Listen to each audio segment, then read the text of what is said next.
voilà sur cette vidéo. Bonjour à tous, j'espère que vous allez bien. Bienvenue aujourd'hui sur ma chaîne. Si vous n'êtes pas habitué à venir sur ma chaîne, n'oubliez pas de vous abonner en cliquant sur le petit bouton abonner pour être au courant des dernières vidéos. Et sur ce, on va entrer dans le vif du sujet et on va parler des règles. Ouais, le sujet tabou par excellence. Alors vous allez me dire pourquoi cette vidéo aujourd'hui. En fait il y a quelques temps en fait sur mon Instagram, on avait parlé en fait de culottes menstruelles, de serviettes hygiéniques jetables, etc. Et j'ai eu plusieurs retours de filles qui me disaient non mais Asma, tu parles de ça ouvertement devant tout le monde, nanana. Donc ça c'était on va dire le petit pourcentage. Le plus gros pourcentage m'a dit mais franchement mais c'est n'importe quoi. Et donc moi j'ai rapporté ça sur Instagram en disant c'est bizarre qu'il y a encore des gens qui trouvent tabou le fait de parler de règles. Du coup il y a pas mal d'entre vous, presque 80% des messages qui sont revenus en me disant mais c'est vrai, c'est n'importe quoi d'avoir honte de parler de ça, c'est naturel, au contraire ça devrait être normal d'en parler. Alors aujourd'hui on va aborder ce sujet et je vais vous dire pourquoi il est important d'en parler, pourquoi il est important que ne se soit pas tabou de parler de règles dans sa famille, que ce soit avec sa maman, sa tante, ses frères, ses soeurs, que sais-je, même avec votre papa si dans votre famille vous parlez de ça. Mais c'est vrai que le fait de parler de règles ça a toujours été tabou dans nos familles, ça a toujours été le truc à cacher, à pas montrer, à faire attention à ce que les gens ne voient pas, etc. On se souvient toutes de nos mamans qui nous filaient en douce les serviettes hygiéniques, pas que nos frères voient, pas que nos papas voient, etc. les voisins, enfin que sais-je. Et c'est des périodes et c'est des moments de la vie d'une femme qui sont tus en fait, qu'il faut mettre de côté, qu'il faut cacher, qu'il faut pas montrer. Ça peut être vraiment frustrant, surtout que dans certains pays en difficulté, la période des règles c'est vraiment synonyme d'angoisse, synonyme d'isolement et voire même synonyme de risque sanitaire. C'est à dire que dans certains pays il y a des filles qui mettent en danger leur santé à cause des règles, vous voyez ce que je veux dire. Alors c'est pas pour rien qu'il y a une journée mondiale de l'hygiène menstruelle, hein. C'est le 28 mai, voilà, c'est vraiment pour enlever ce tabou, casser ce tabou et de permettre à beaucoup de jeunes filles d'avoir accès en fait aux protections hygiéniques, parce qu'il y a pas mal de pays qui n'ont pas du tout accès donc aux protections hygiéniques. Je sais que ça peut paraître bizarre. Alors chez nous ici, voilà, on est un pays riche, la France, voilà, dans les pays riches, ça coûte rien une serviette hygiénique. Dans d'autres pays, ça coûte la peau, excusez-moi, voilà quoi. Toutes les femmes sur la planète ne peuvent pas se permettre de s'acheter des périodes hygiéniques. Et je peux vous assurer que certaines fois, le manque d'hygiène menstruelle peut mener à des infections très graves. Alors vous allez rire, on va faire un petit tour du monde des idées reçues sur les règles, des tabous qu'on peut rencontrer. Alors par exemple au Népal, jusqu'en 2005, on isolait la femme pendant une semaine dans une pièce à part. Voilà, elle n'en sortait pas. Elle n'en sortait en fait qu'une fois que ces règles se terminaient. Donc, vous imaginez le truc. Alors, au Japon, un pays moderne par excellence, par exemple, il y a certaines femmes, quand elles ont leurs règles, elles n'ont pas le droit à prétendre en fait au poste de chef sushi. C'est-à-dire que vous pouvez pas être chef sushi si vous avez vos règles, parce qu'apparemment ça déréglerait vos papilles gustatives et vous ne ferez pas la différence entre un goût et un autre. Enfin voilà, le truc, imaginez l'idée quoi. Je sais pas d'où ça vient, mais en tout cas c'est incroyable. Alors plus sérieusement, au Ghana par exemple, là c'est vraiment plus grave, c'est que les filles manquent 5 jours par mois l'école.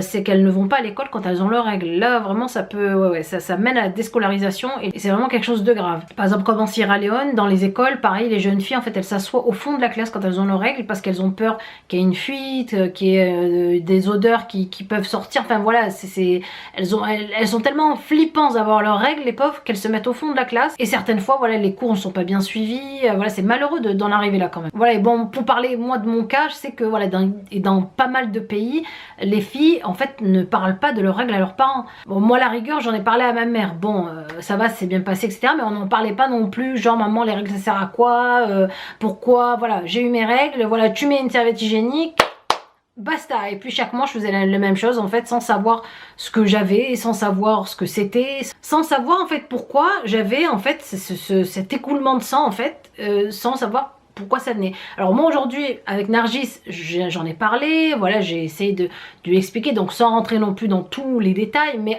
pour son âge à 12 ans, je lui ai expliqué que voilà pourquoi on a ces règles. Moi avec Nargis j'essaie d'expliquer le plus possible, qu'elle n'ait pas peur quand ça arrivera, qu'elle soit pas en flippée de voir d'arriver, de constater que bah tiens, ah mais mince, qu'est-ce qui m'arrive, enfin voilà. Déjà dans l'adolescence tout est perturbé, voilà, vous changez d'école, vous allez au collège, enfin voilà, et imaginez que ça arrive en plus sans que vous sachiez ce que c'est, ça peut vraiment perturber un enfant et une adolescente quoi. Franchement il y a pas mal d'idées reçues. En Bolivie par exemple les filles n'ont pas le droit de jeter leur serviette hygiénique dans les poubelles parce que ça causerait des maladies graves, hein. Ça amènerait des cancers, des je sais pas quoi à la population, enfin que sais-je. En Inde, voilà un autre exemple, en Inde bah, la femme elle a pas le droit de cuisiner pendant ses règles, voilà elle a pas le droit parce que ça en fait ça risquerait de contaminer la nourriture qu'elle touche.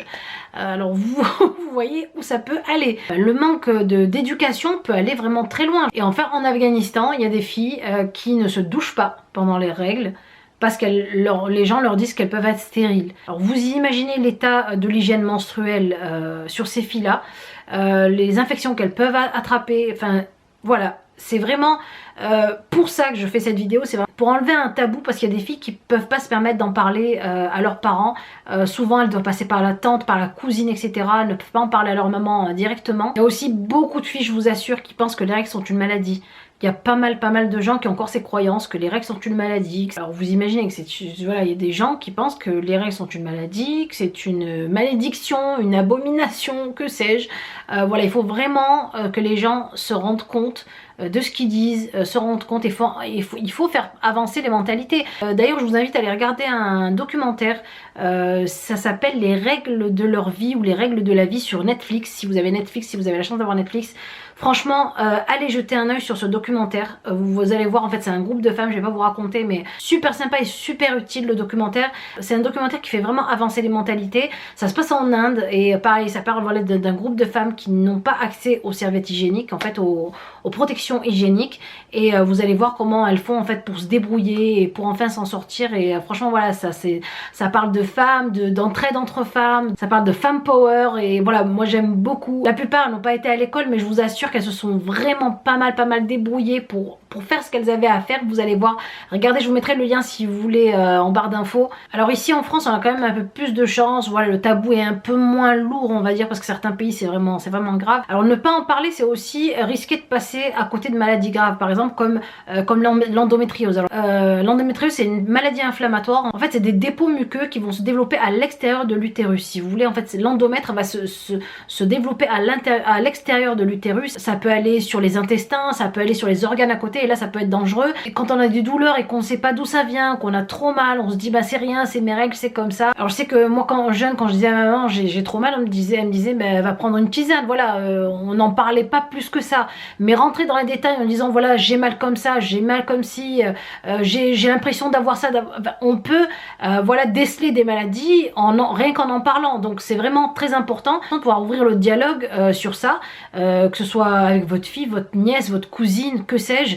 Voilà, essayez de leur inculquer un minimum les bases sur les règles. Donc voilà, ne laissons pas nos jeunes filles et nos filles comme ça dans le noir sans leur dire quoi que ce soit. Essayons avec douceur et avec respect d'en parler, de les avertir de ce qui va se passer dans leur corps de femme, ce qu'elles peuvent rencontrer comme problème, etc. Vraiment faites une ligne à suivre en fait avec ces enfants, sur quoi que ce soit d'ailleurs, hein, pas que sur le fait de parler des règles, mais sur quoi que ce soit, ne pas avoir une honte en fait de parler de certaines choses. Comme on dit chez nous, la hayaf ad-din, donc voilà, s'il y a un problème il faut en parler. Certaines fois certains enfants ont tellement peur qu'ils ne parlent pas des problèmes qu'ils rencontrent et ils ont du mal à en parler aux premières personnes à qui ils ont confiance. Donc du coup voilà, à vous de quand même libérer la parole un tout petit peu et de faciliter à vos enfants le fait de parler de leurs soucis, de ce qu'ils rencontrent.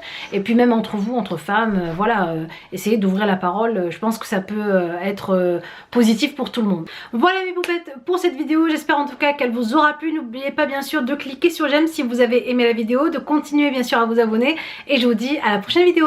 Bisous.